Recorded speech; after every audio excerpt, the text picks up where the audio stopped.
Hello there guys and welcome, it is Niran here, and today it is time for episode number 28 of our West Ham United career mode here on FIFA 15. In today's episode there you can see we'll be playing 2 games as well as a few international friendlies, but just before we get into any of that, it's time to have a look at the player of the month. You guys voted in the comment section and actually rather surprised me. You actually went for the goalkeeper, Singularis, our Italian keeper, who's actually made some pretty crucial saves, including that one against Soldado. No idea how he made that one, and pretty much kept us in the game against Tottenham, so he's one player of the month thanks to you guys. So next time we go through a month, which as you can see, the next one is a little bit clustered there. We've got a lot of games to get through before the end of October, but next time that pops up, I will again ask you for your player of the month, or our player of the month, I suppose. In today's episode, as you can see on the calendar, we will be playing 2 games, firstly in the Europa League against AIK of Sweden, and then a Barclays Premier League game against Sunderland, and then simming through 2 international friendlies. There you can see Ravel Morrison, just happy he's no longer threatened at the club after the arrival of Jorginho Wijnaldum. But we're just going to get into the first game of this episode, not going to fool around against AIK in the Europa League. This is of course our second group stage match. I'll show you the little mini table in a moment. We are of course in Group A, and we are heading that at the moment thanks to our 5-3 win against FK Austria of, well, Austria surprisingly. Also, I've got to apologise if I sound nasally. I do have a cold. I have a horrible cold at the moment, or that, or hay fever, so I do apologise at the time of recording this. But there you can see the West Ham squad in the background. Yet again, another attacking lineup with 2 central midfielders there, 1 attacking midfielder, completing a diamond there with 2 wingers, and Zarate up front there. Mbolo and Ayu chosen as the 2 wingers there, with Ravel Morrison actually coming into the side after being a little bit annoyed, a little bit scared perhaps as to whether he's being replaced by our new 17.5 million signing Jorginho Wijnaldum. But as you can see, straight from the get-go, Delph is going to play the ball forward there for Andre Ayew. Our 2 free transfers combining, and a great save there from the AIK goalkeeper. And just after 2 minutes there, AIK almost gifting us the lead, and they were really shooting themselves in the foot, giving the ball away again. Ayew there with a snapshot, not much backlift on that strike from the Ghanaian, so it was probably never going to beat the goalkeeper. But now you can see Ravel Morrison bursting forward, going to play it forward for Zarate, and he's going to get the shot away. It's saved. And somehow it's a disgusting goal, let's be honest. It's absolutely disgusting, but it gave us a 1-0 lead, and also proved how easy it was for us to break down AIK just through simple over-the-top through balls, or even through balls on the ground. There you can see AIK actually coming straight back and getting a chance there, but a good save from Simonis Scuffe, of course our player of the month. But Alan Traore, one of our central midfielders today, along with Fabian Delph there, getting away the left-footed long-range strike, and from the resulting corner, was it resulting corner? It was a corner straight afterwards. Winston Reid there getting a header away, and another good save from the AIK goalkeeper. But Koyate there with a lovely interception, plays it forward to Zarate, a nice cut back there, giving it to Ayew on the break, and it's a lovely counter-attack finished off by Andre Ayew. Brilliant ball there from Zarate, but an even better tackle, interception in fact, from Koyate, and then giving the ball to Zarate, and a lovely counter-attack finished off there by Ayew to make it 2-0. But straight into the second half there, the overlap, as you can see here, played by AIK across into the box there, and I think it's Ofori. Probably should have done a little bit better there with the header, but he puts it over the top. Just a few minutes later, Zarate now set through by Mbolo. He's going to try and dink it over the goalkeeper. It's a good save, and Ravel Morrison somehow blazes it high and wide with the goalkeeper out of position. But that is how the game would end, a 2-0 victory for ourselves. A fairly routine victory. There you can see the stats, 17 shots and 10 on target compared to 6 and 2 on target for AIK. So on the balance of play, we really did deserve our 2-0 win. Probably could have scored a few more goals, especially with Ravel Morrison there towards the end. But here you can see the ratings. Man of the match going to Mauro Zarate, who was substituted late on with an 8.6 rating. Some good ratings there for, I think that's Traore, and for Morrison as well. It's very sunny today, and the glare on my computer is disgusting. I can't see anything. I can see even less than I usually would be able to on my tiny preview screen. But that is beyond the point. Now it is time for today's question of the day, the section where you answer my question in the comment section below. And it's a pretty simple question. Who do you think I should sign in January on pre-contract agreements? I know January is a long way away, but of course I've got to scout them, which takes so long on this game. It's absolutely ridiculous.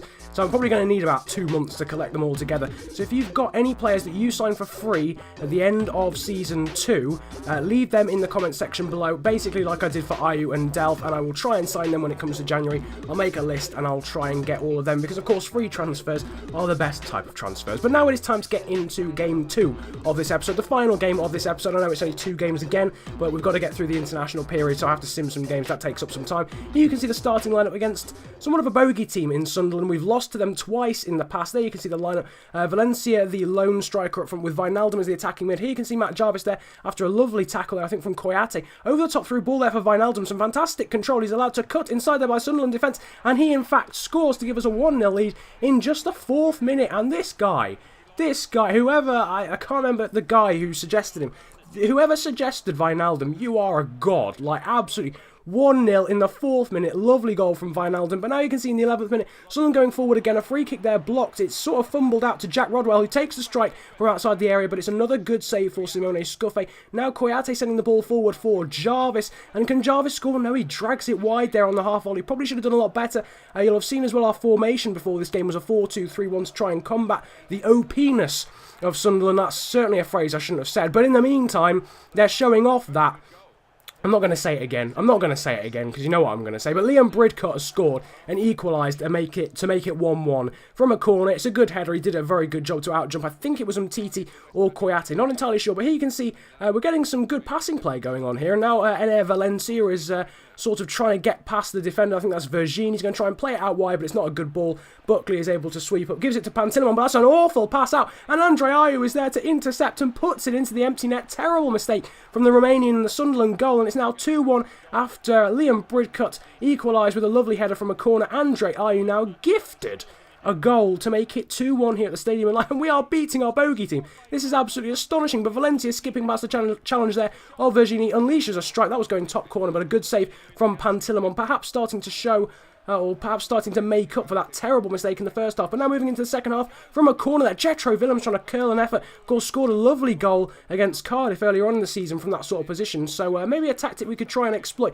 Just wide, though, I think Pantilimon had it covered. But as you can see, Wijnaldum skipping through. Lovely bit of skill there, but unfortunately can't get the ball out of his feet. The same can be said for Glick there, of course, our Polish defender, giving the ball away to Jarvis. He's through on goal, but a wonderful one-handed save there from Pantilimon, making up for that mistake early. But Adam Johnson, they're going very close with a strike there for Sunderland. I thought it was in at the time, but we did in fact just manage to hold on for the 2-1 win. We play so badly against Sunderland. I don't know why. Here you can see the ratings. There were lovely ratings for Checo Koyate of 8.7 there. He gets man of the match.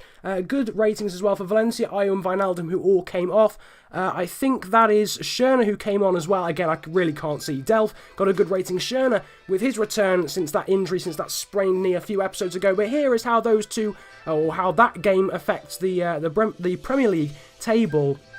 My words are just not coming out today. Well, when do they ever come out? Let's be honest. My ability to string sentences together is poor at the best of times. In the background, you can see the table. We've actually managed to drop to 8th, despite winning our one and only game this episode, because Everton managed to beat whoever they beat by a bigger margin than we did. So they're now above us on goal difference. But we are only now 2 points away from Chelsea, who are 4th, after a pretty shocking start to the season. But now we forget about the club side of things for a while, and now it's time to focus our attention to Poland. Not that much attention, because they're only international friendlies. We're about to play against Portugal and Northern Ireland.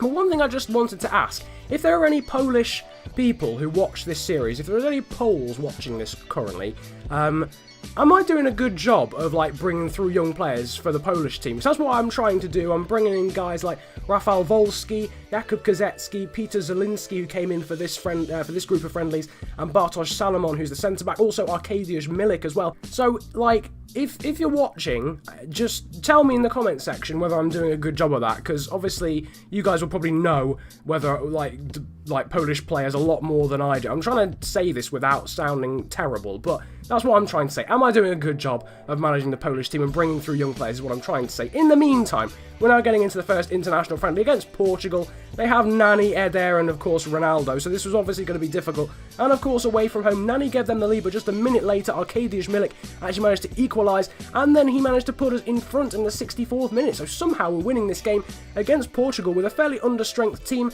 Guys like Kupic coming into the squad, Wolski, Kazecki, and of course Milik as well. The young guys doing the job. We win the game 2-1. and it's a pretty decent friendly. Obviously, it means nothing in terms of qualification for any tournaments, but it's a good result against a fairly strong Portugal side. But now we're going to get into this friendly against Northern Ireland. Whilst this is going on in the background, I'm going to sort of do my outro, because this is the last action of the episode, and you guys will see in the background. I'll do a quick report of it afterwards. But in the meantime, I hope you really enjoyed this episode of Career Mode. Feel free to leave a like if you did, and comment about enjoying it if you enjoyed it that much. If we could smash 50 likes again, I know I'll put a little graphic at the start, that would be absolutely awesome. We've been doing that recently, and that is awesome to see the support like that. So 50 likes would be absolutely awesome. Subscribe if you are new around here. Favourite the video if you want to. I've never said that before, but yeah, you know what I mean. Comment if you enjoyed, and comment about my question of the day as well. You can see in the background we actually managed to beat Northern Ireland 3-1 in that friendly. 2 goals for, of course, our star man, Robert Lewandowski, and another goal for Arkadiusz Milik. A few young guys playing that one as well. Kupic coming into the side, Bartosz Salomon playing that one, Titonje, Peter Zelensky, and also Mateusz Klisz. I'm not entirely sure if I've pronounced that right. That's another thing. Tell me if I'm pronouncing things right in the comment section below, because Polish names are really quite difficult for me to pronounce. But in the meantime, it's been a pleasure ranting at you guys today. Have a good day, enjoy yourselves, and goodbye.